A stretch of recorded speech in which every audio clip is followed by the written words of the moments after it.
Assalamualaikum warahmatullahi wabarakatuh. Alhamdulillahilladzi akrama bani adama ala syairil makhluqati. Allahumma salli wa sallim wa barik ala abdillahi wa rasulih Muhammadinilladzi akramahullahu bisafa'ati wa ala alihi wa ashabihilladzi fazu bi afdalil hidayah wal karamah. Segala puji bagi Allah yang telah memuliakan anak cucu Adam dari makhluk-makhluk yang lain.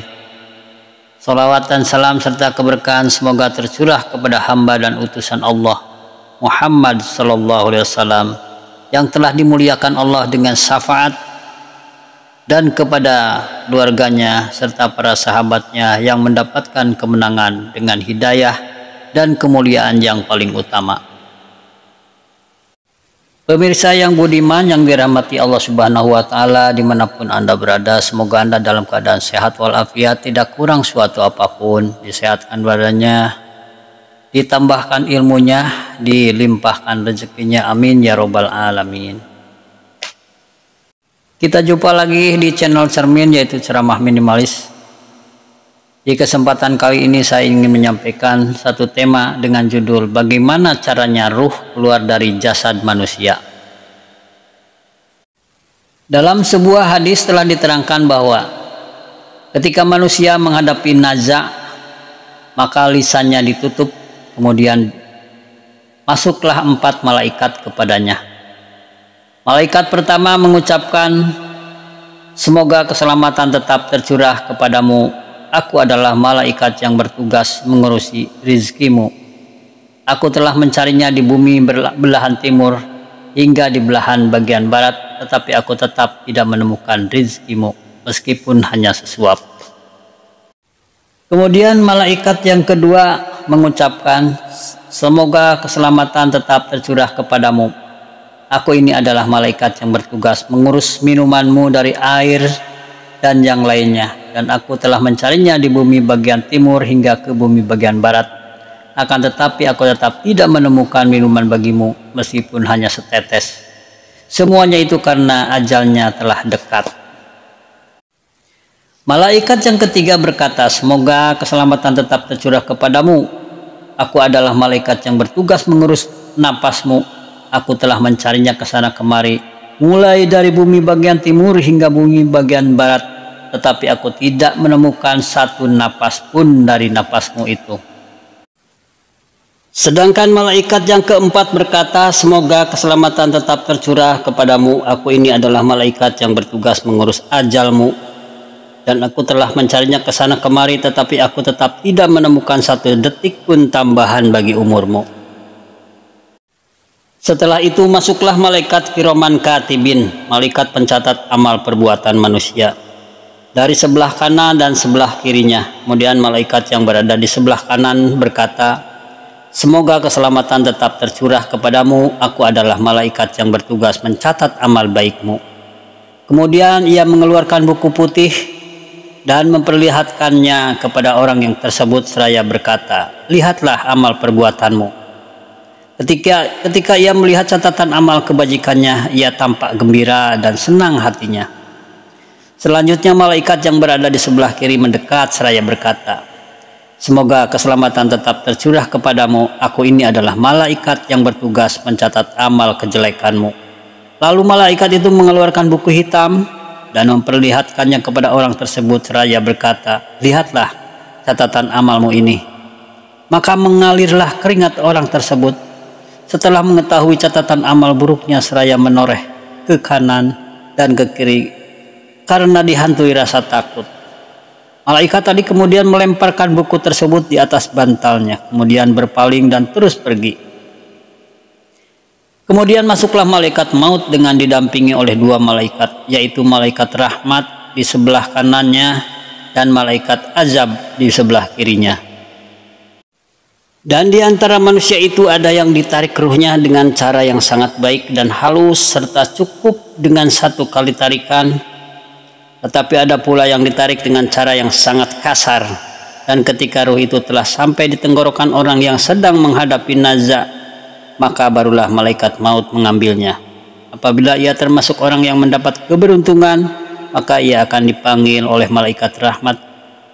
Sebaliknya, jika ia termasuk orang yang celaka atau ahli dosa, maka malaikat azablah yang akan memanggilnya. Selanjutnya, ruh orang itu akan diambil dan dibawa oleh malaikat ke hadirat Allah Subhanahu wa Ta'ala. Apabila ia termasuk orang yang mendapatkan keberuntungan, maka Allah Subhanahu wa Ta'ala akan berfirman, "Kembalilah ruh ini pada tempatnya." Sehingga dengan begitu ia dapat melihat apa yang terjadi pada jasadnya. Kemudian malaikat kembali turun dengan membawa ruh tersebut dan meletakkannya kembali di tengah-tengah rumah, sehingga ia dapat mengetahui mana orang yang berduka dan mana yang tidak atas kematiannya. Hanya saja ia tidak dapat berbicara. Setelah jasadnya diantarkan ke tempat pemakamannya, maka Allah Subhanahu wa Ta'ala memerintahkan agar ruh orang tersebut dikembalikan kembali kepada jasadnya sebagaimana waktu hidup di dunia. Sedangkan menurut riwayat yang lain bahwa ruh itu dikembalikan ke dalam jasadnya sebagaimana waktu hidup di dunia, lalu ia duduk dan ditanya. Dalam riwayat yang lain diterangkan pula bahwa pertanyaan sebagaimana yang dimaksud dalam riwayat tersebut di atas itu hanya ditujukan kepada ruh, bukan kepada jasadnya. Ada pula yang mengatakan bahwa ruh itu masuk di dalam jasadnya si mayit sampai ke dadanya. Al-Faqih juga telah mengatakan barang siapa yang ingin selamat dari siksa kubur, maka ia harus mengerjakan 4 perkara dan meninggalkan 4 perkara lainnya, yaitu memelihara sholat, bersedekah, membaca Al-Quran, dan membaca tasbih. Karena keempat perkara itu dapat menerangi dan melapangkan alam kubur. Sedangkan 4 perkara lainnya yaitu dijauhi dan ditinggalkan adalah berdusta. Yang harus dijauhi dan ditinggalkan adalah berdusta, berkhianat, mengadu domba, dan kencing di tubuh. Maksudnya percikan air kencingnya sampai mengenai anggota tubuh, tetapi ia tidak mau membasuhnya kembali atau mensucikannya. Karena Rasulullah SAW telah bersabda yang artinya, sucikanlah air kencing itu karena kebanyakan siksa kubur itu diakibatkan oleh air kencing yang mengenai badan. Kemudian turunlah malaikat Munkar dan Nakir ke dalam kuburnya seraya bertanya, "Siapa Tuhanmu?" Hingga akhir pertanyaannya, dan jika si mayit itu memang termasuk ahli kebajikan, maka ia akan menjawab, "Allah Tuhanku, Muhammad nabiku, dan Islam agamaku." Setelah mendengar jawaban yang seperti itu, maka malaikat Munkar dan Nakir pun langsung berkata, "Tidurlah kamu sebagaimana tidurnya pengantin." Kemudian kedua malaikat itu membuka lubang di dekat kepalanya sehingga ia dapat melihat keadaan surga yang nantinya akan menjadi tempat tinggalnya. Lalu kedua malaikat itu kembali ke langit bersama ruh orang tersebut dan menggantungkannya di aras. Dalam sebuah hadis yang telah diriwayatkan dari Abu Hurairah radhiyallahu anhu diterangkan bahwa Rasulullah SAW pernah bersabda yang artinya bahwa Allah Subhanahu wa Ta'ala telah berfirman, "Aku tidak akan mengeluarkan seorang hamba atau ahli maksiat yang hendak aku maafkan, kecuali aku akan mengurangi perbuatannya dengan memberikan penyakit pada dirinya, atau memberikan kesulitan dalam penghidupannya, atau dengan memberikan sesuatu yang dapat menyebabkan kesedihan dalam hatinya.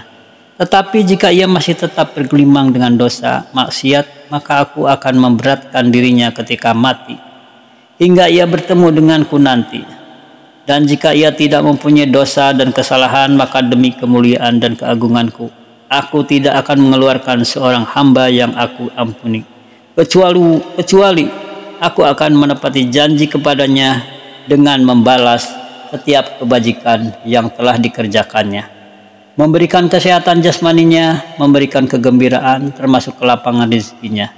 Apabila ia masih tetap dalam kebajikan, selalu berbuat kebaikan, maka aku akan memudahkan dirinya dalam kematian hingga saatnya ia bertemu denganku nanti."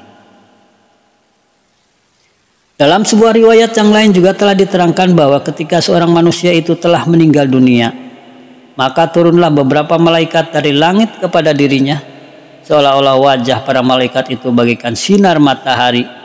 Mereka turun dengan membawa kain kafan dan kayu cendana, dari dalam surga. Kemudian mereka duduk di samping mayit itu sejauh penglihatan.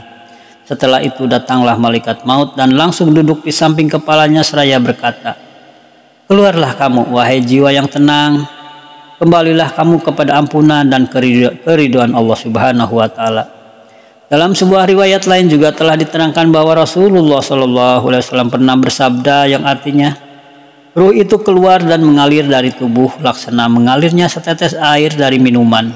Lalu para malaikat mengambil ruh tersebut dan meletakkannya di atas sesuatu yang ada di hadapannya.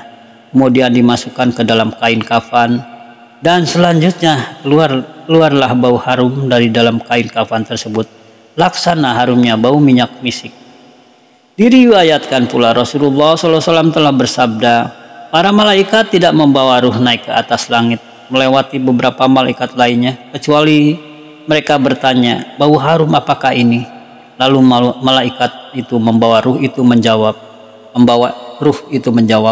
'Ini adalah bau harumnya sipulan.'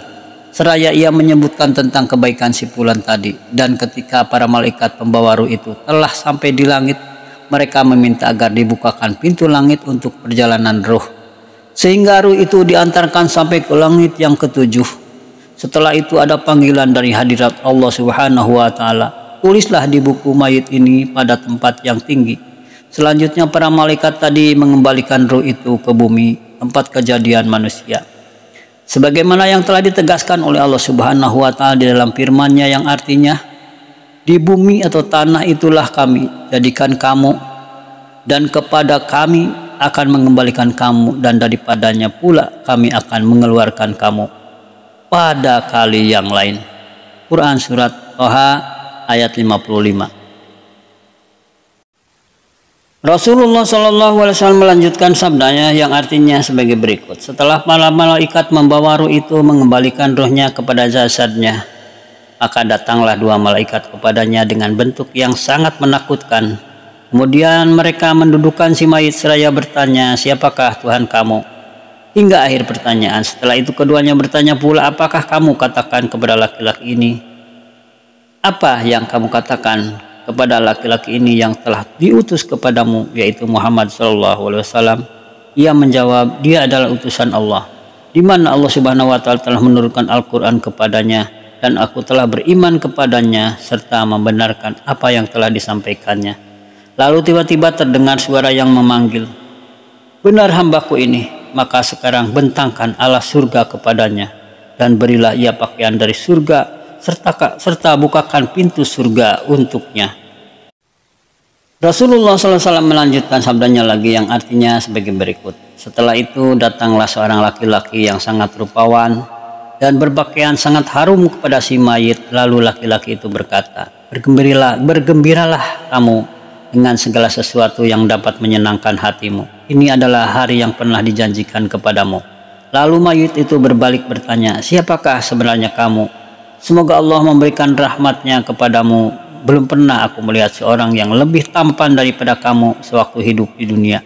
Kemudian malaikat itu berkata kepadanya, 'Aku adalah amalmu yang soleh.' Si mayit bertanya lagi, 'Apakah telah tiba saatnya hari kiamat, sehingga aku dapat kembali kepada keluargaku?'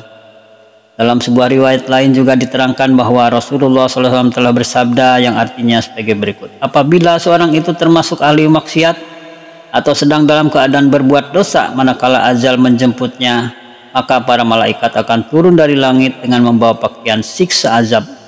Kemudian malaikat-malaikat itu duduk menjauhi dari mayit yang orang tersebut. Tidak lama setelah itu datang pula malaikat maut kepadanya dan langsung duduk di dekat kepalanya seraya berkata, 'Wahai jiwa yang kotor, keluarlah kepada kemurkaan Allah.' Kemudian para malaikat tadi membawa ruh orang tersebut naik ke atas langit dunia, dan ketika telah sampai di depan pintu langit, tiba-tiba pintu langit itu tertutup dengan sendirinya.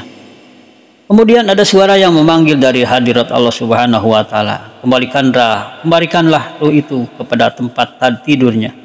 Akhirnya malaikat mengembalikan ruh orang tersebut ke dalam kuburnya. Setelah itu datanglah malaikat Munkar dan Nakir ke kuburan orang tadi dengan bentuk yang sangat menakutkan. Suaranya laksana petir dan penglihatannya bagaikan kilat yang menyambar. Kedua taringnya sangat panjang dan runcing, sampai-sampai bumi pun dapat dikoyak hanya karena menggunakan taringnya. Kemudian kedua malaikat itu, Munkar dan Nakir, mendudukkan mayit yang celaka itu seraya bertanya, "Siapakah Tuhanmu?" Maka ia menjawab, "Aku tidak mengetahui." Tiba-tiba ada suara yang memanggil dari samping kuburnya, "Pukullah mayit ini." Kemudian kedua malaikat tersebut memukuli mayit tadi dengan sebuah gada yang terbuat dari besi. Karena sangat keras dan dahsyatnya pukulan kedua malaikat itu, maka kuburannya pun menjadi hancur dan menghimpit mayat tadi hingga tulang-tulang rusuknya bercampur menjadi satu. Setelah itu datanglah kepada seorang laki-laki yang berwajah sangat buruk dan berbau busuk. Kemudian ia berkata kepada si mayit, "Semoga Allah Subhanahu wa Ta'ala membalas keburukanmu. Demi Allah, sesungguhnya kamu tidak pernah mengerjakan amal soleh, bahkan kamu yang sering mengabaikan perintahnya dan bergelimang dalam kemaksiatan." Lalu mayit tadi bertanya, "Siapakah kamu sebenarnya? Belum pernah aku melihat seseorang yang wajahnya lebih buruk daripada kamu sewaktu hidup di dunia." Maka jawabannya adalah, "Aku adalah amal perbuatanmu yang buruk."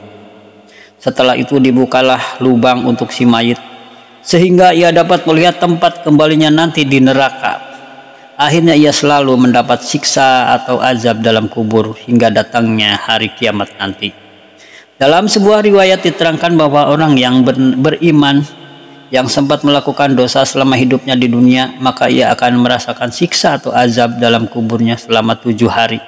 Sedangkan bagi orang yang kafir, maka ia akan disiksa di dalam kuburnya selama 40 hari. Itulah paparan singkat tentang bagaimana caranya ruh keluar dari jasad manusia ketika manusia itu sedang mengalami kematiannya. Hadanallahu wa iyyakum bima fihi minal Qur'anil Hakim. Akhirul kalam, wassalamualaikum warahmatullahi wabarakatuh.